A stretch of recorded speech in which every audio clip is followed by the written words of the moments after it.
The phone rang at 6:47 a.m., too early for anything good. I groaned, reaching out to silence the shrill noise before it woke Victor. But something about the unknown number on the screen made my heart skip. Against my better judgment, I answered. Hello. My voice was groggy but sharp enough to mask the unease already creeping in. Is this Eleanor? The voice on the other end was young, confident, and carried a hint of smugness that immediately set me on edge.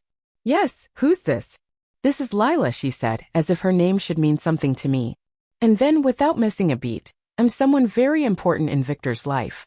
My stomach dropped like an anchor hitting the ocean floor. For a moment, I thought I might actually vomit. Victor? My husband? What could this woman possibly want with him? Before I could respond, she continued, her tone dripping with fake sympathy. I just thought you deserved to know. You've been living a lie, Eleanor. Victor and we've been together for 3 years. Oh, and we have a son. His name is Noah. He's 2. The words hit me like a freight train. My knees buckled and I sank onto the cold tile floor of our kitchen. The room spun around me, the sunlight streaming through the windows suddenly feeling harsh and intrusive. I don't understand, I stammered, though deep down I already did. Lila laughed softly, a sound so cruel it sent chills down my spine. You'll figure it out. I just wanted to make sure you knew where you stand. Victor belongs to me now. Not you. And with that she hung up. For a long time I sat there staring blankly at the wall. My mind raced, trying to process what I just heard. Was this some kind of sick prank? Or was it real? The pieces started clicking into place, the late nights, the constant business trips, the way Victor had become distant over the past few years. It felt like someone had thrown a grenade into the peaceful sanctuary of my life. Everything I thought I knew, everything I believed in, crumbled in an instant. I looked over at Victor, still asleep in bed. His face, once familiar and comforting, now seemed foreign. How could he do this to me? To us? As the reality sank in, anger began to bubble beneath the surface. I clenched my fists, nails digging into my palms. How dare he? But more than anger, there was pain, a deep, searing ache that spread through my chest like wildfire. This wasn't just betrayal, it was humiliation. I didn't know what to do next. Should I confront him? Should I pretend I hadn't heard anything? The uncertainty gnawed at me, leaving me paralyzed. And then it hit me, Lila wasn't done. She wouldn't stop here. This was only the beginning. After the call from Lila, I couldn't shake the feeling that my entire life had been a carefully constructed lie. My mind kept replaying moments from the past few years, moments I had dismissed as normal or insignificant. Victor's frequent business trips, for instance. He always said they were unavoidable, that his clients demanded his presence. But now I wondered, was he really closing deals or building another life with someone else? Then there was his phone. It used to be left lying around casually, but over time it became this sacred object he guarded like Fort Knox. If I so much as glanced at it, he would snap, "Don't touch my phone, Eleanor." And the distance between us, it wasn't sudden. It crept in slowly, like shadows lengthening at dusk. At first I told myself it was natural. We'd been married for decades, maybe passion fades after a while. But looking back, it was more than that.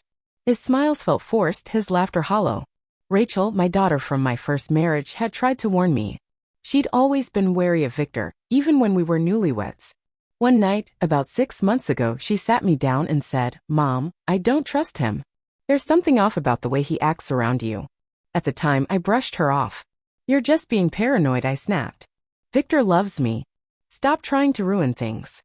But now, sitting alone in the kitchen with tears streaming down my face, I realized how wrong I'd been. Rachel saw what I refused to see. That evening, she called me out of the blue. "Hey, Mom, how are you holding up?" Her voice was gentle, but I could hear the concern underneath. "I'm fine," I lied. "You don't sound fine. Did something happen?" I hesitated. Part of me wanted to tell her everything, to confess that her stepfather was a liar and a cheat. But another part of me was ashamed. How could I admit that I hadn't noticed until some stranger called me out of the blue? "Nothing's wrong," I finally said. "Why do you ask?" "Because I know you, Mom. Something's bothering you." "Is it Victor?" Her question hit too close to home. I lashed out defensively. "Why are you always attacking him? Can't you just let me live my life without judging every move I make?" There was silence on the other end. Then softly she replied, "I'm not attacking anyone. I just want you to be happy. And safe." Her words stung because I knew she was right. Deep down, I'd always known. Later that night, I found an old photo album tucked away in the closet. Flipping through the pages, I saw pictures of Victor and me from happier times, our wedding day, vacations, family gatherings. Back then, his smile reached his eyes. Now those same eyes seemed cold and empty.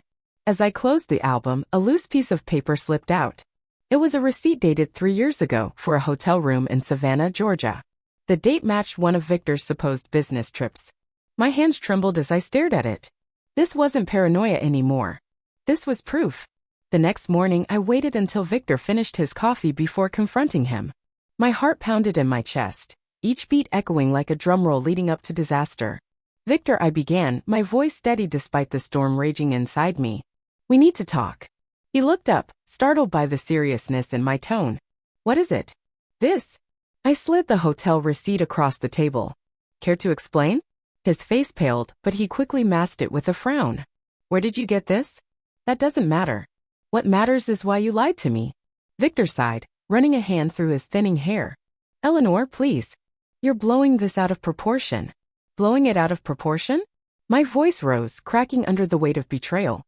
"You've been sneaking off to hotels during your business trips. Were you alone, Victor? Or was someone else there?" For a brief moment, guilt flickered in his eyes. But then it vanished, replaced by defiance. "If you must know, yes, I've been seeing someone. But it's not what you think." "Oh, really?" I shot back, my anger boiling over. "Then enlighten me. What exactly is it?" "It's complicated," he muttered, avoiding my gaze. "Complicated? Try again." Finally, he snapped. "Fine. Yes, I met someone. Her name is Lila. She makes me feel alive again, Eleanor. Something you haven't done in years." His words hit me like a slap across the face. I staggered back, clutching the edge of the table for support. "How dare you?" I whispered, tears streaming down my cheeks. "After everything we've been through, you throw it all away for some mistress?" "She's not just a mistress," he shouted. "She gave me a son, Eleanor. A child. Something we never had together." The room spun. I felt like the ground beneath me was crumbling. "A son?" I repeated, my voice barely audible. "Yes," he said, his tone softening slightly. "Noah. He's 2 years old." I couldn't breathe. The betrayal cut deeper than any knife ever could. "You disgust me," I spat, grabbing my coat and heading for the door. "Where are you going?" he called after me. "Away from you," I replied without looking back. 2 days later, I found myself sitting in a quaint little cafe downtown. My hands trembled as I stirred sugar into my tea, unable to calm the storm inside me.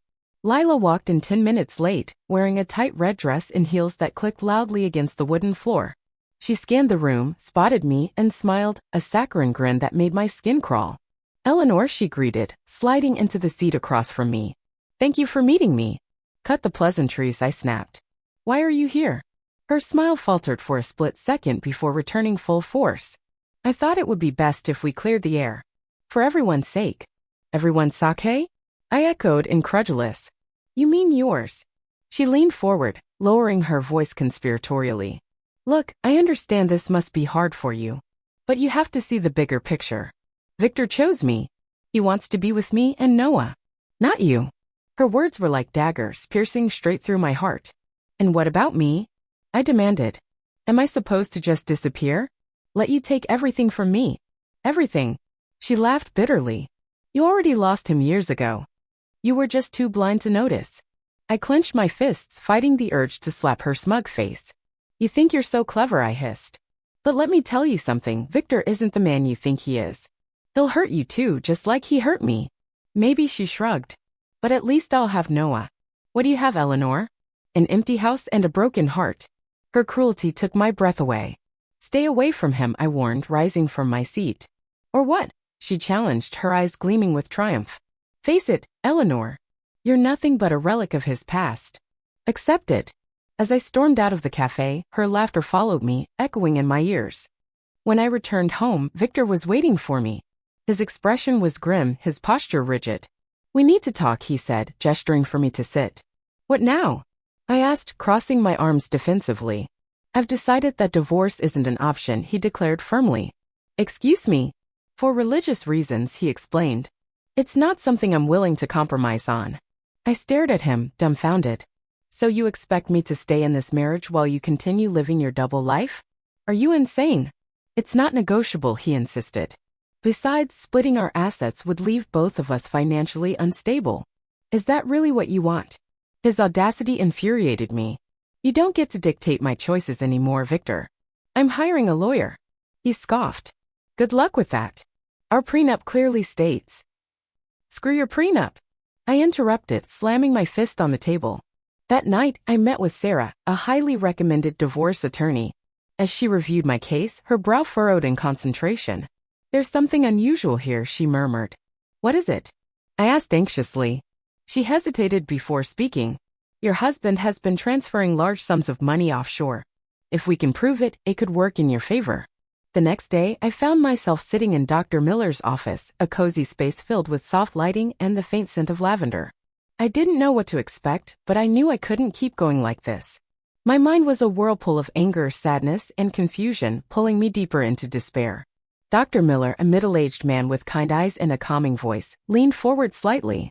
Tell me, Eleanor. What brought you here today? Where do I even begin? The lies, the betrayal, the years of feeling invisible, it all came rushing out in a torrent of words.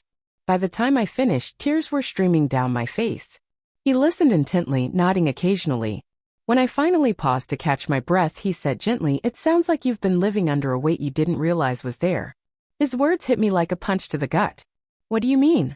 Sometimes, he explained, people in our lives can manipulate us in subtle ways, making us doubt ourselves, questioning our worth. Has Victor ever done that to you? I froze. The question felt like it pierced straight through my soul. Slowly, memories began flooding back. There was the time I wanted to take an art class and Victor dismissed it as a waste of money. Or when I tried to set boundaries about his constant traveling, only for him to accuse me of being controlling. Each instance seemed small on its own, but together, they painted a picture of someone who had systematically chipped away at my confidence. Victor always made me feel like I wasn't enough, I admitted, my voice trembling. Like everything wrong in our marriage was somehow my fault. Dr. Miller nodded knowingly. That's textbook emotional manipulation. He's been gaslighting you, Eleanor. Making you believe your feelings are invalid so he could maintain control. His words were like a match lighting a candle in a pitch-black room.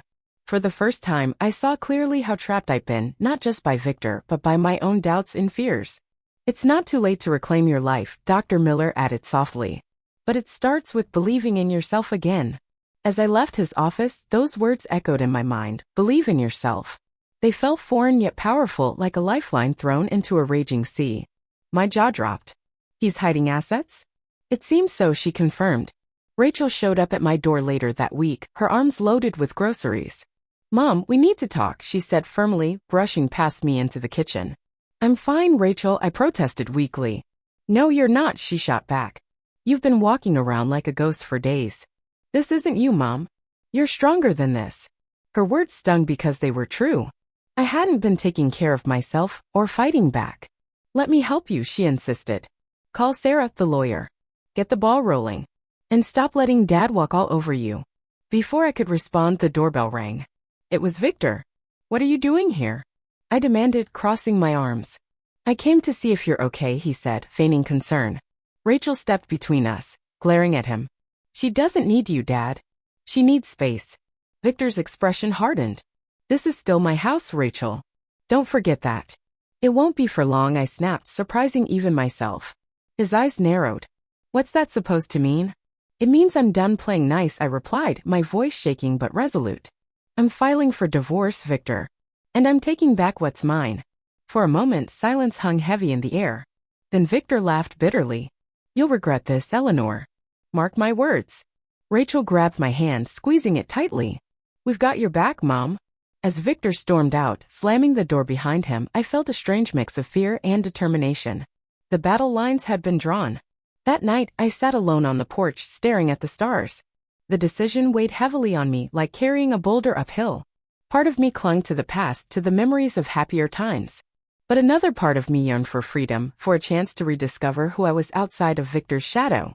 I thought about the early years of our marriage, the laughter, the shared dreams, the quiet moments that once felt so precious. Had any of it been real? Or had Victor always been hiding behind a mask? Then I remembered Noah, a child who deserved love and stability regardless of his father's actions. Could I really walk away from someone who shared Victor's blood, even if Victor himself didn't deserve forgiveness? My heart ached with indecision. Staying meant enduring more pain, more manipulation. Leaving meant starting over, rebuilding a life I wasn't sure I knew how to live anymore.